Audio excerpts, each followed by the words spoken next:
Hi, this is Jodie from VIVE Cooking School. Today I'm going to show you how to cut soft herbs without bruising them. But before I start, I just want to show you how I get my board to stop from moving and sliding around the benchtop. So if you have that problem, a simple trick is to place a clean, damp chucks underneath. And then that way, when you put your board on top, doesn't matter if it's wooden or plastic, you have more stability with it and it won't move.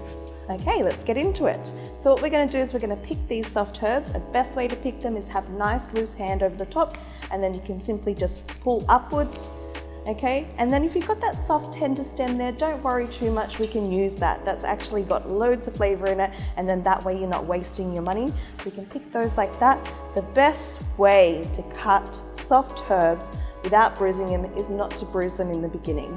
So we want to make sure that we're folding them on top of each other, like so, and you're going to place a nice little bundle. You can see there that I'm not bending them in a way that they don't want to be bended.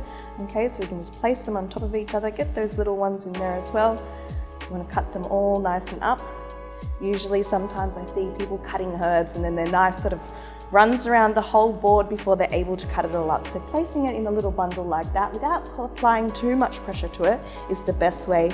And then you can roughly go through that and chop your herbs up and keep them nice and green, which is what these soft herbs are all about. Once we start bruising them, we lose a little bit of that delicate flavor with them, and then they're not as nice in presentation as well. So once you have that and you've prepped that, then that's amazing and ready to go.